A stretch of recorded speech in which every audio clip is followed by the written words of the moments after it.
Hello বন্ধুরা, নমস্কার। আমি প্রেরণাতি কিচেনে আপনাদের সবাইকে স্বাগত।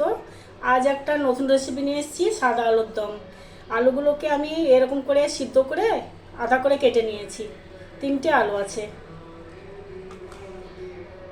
তার আগে আমি একটা পেস্ট বানিয়ে নেব। কাজু বাদাম, সাদা তিল, 2টো কাঁচা লঙ্কা আর 1 টুকরো আদা দিয়ে আমি ভালো করে পেস্ট বানিয়ে নেব। একটা পেস্ট বানিয়ে নিলাম, এবার রেখে দেবো। একটা আমি প্যান নিয়ে নিলাম, গ্যাসটা আমি জ্বালিয়ে দেবো। বন্ধুরা, এটা একটা নিরামিষ সবজি। এটা যে কোনো নিরামিষ দিনে বা কোনো পুজো, যেমন দুর্গা পুজোর দিনে, অষ্টমীর দিনে এটা বানিয়ে খাওয়া যায়, খুব সুন্দর লাগে। চলুন শুরু করি। কড়াইটা গরম হয়ে গেছে, এবার দিয়ে দেবো আমি সাদা তেল। দিয়ে দিলাম সাদা তেল। এবার আলুগুলো আমি ফ্রাই করে নেব।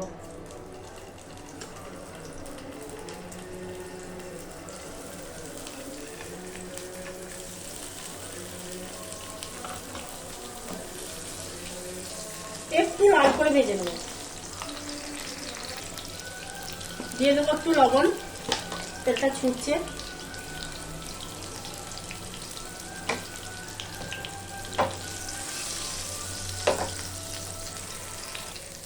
সুন্দর লাল লাল হয়ে গেছে, আমরা এবারে উঠিয়ে নেব।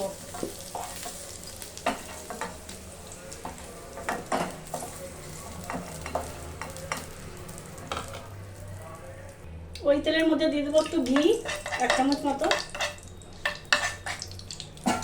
আর দিয়ে দেবো গোটা গরম মশলা, জিরা ভেজে নেব।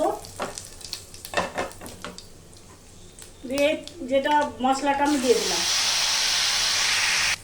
লো ফ্লেমে রেখে মশলাটা আমি কষিয়ে নেব, পুড়ে যাবে।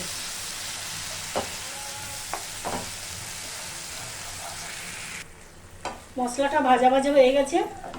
এর পর্যায়ে আমি দিয়ে দেবো 1 চামচ টক দই,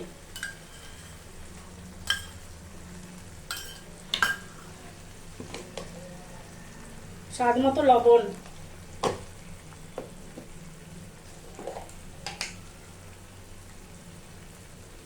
আধা চামচ জিরা গুঁড়ো আর আধা চামচ ধনে গুঁড়ো দিয়ে ভালো করে কষে নেব। খুব সুন্দর কষে গেছে। এবার আমি দিয়ে দেবো আলুগুলো। আলুগুলো দিয়ে একটু কষে নেব।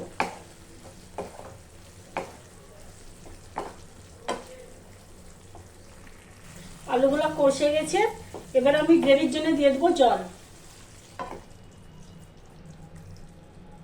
জল দিয়ে 5 মিনিট ঢাকা দিয়ে রেখে দেবো সিদ্ধ হওয়ার জন্য। আলুটা একটু কাঁচা কাঁচাই আছে, সিদ্ধ হয়ে যাবে। 5 মিনিট হয়ে গেছে, ঢাকনাটা দেখে নেব, খুলে নিয়ে দেখবো কিরকম হয়েছে। দেখুন সিদ্ধ হয়ে গেছে।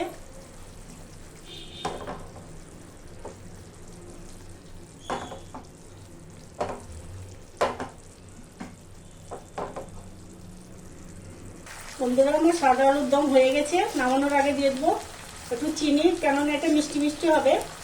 যে কোনো নিরামিষ সবজিতে একটু মিষ্টি মিষ্টি হয় খেতে। আর দিয়ে দেবো একটু কসুরি মেথি।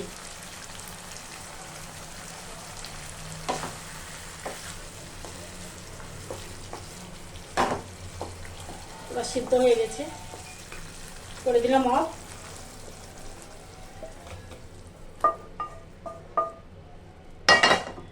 হয়ে গেছে আমার সাদা আলুর দম।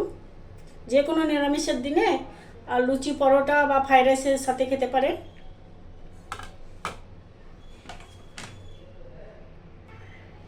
আমার সাদা আলুর দম আর লুচি হয়ে গেছে। এবার আমি খাবো।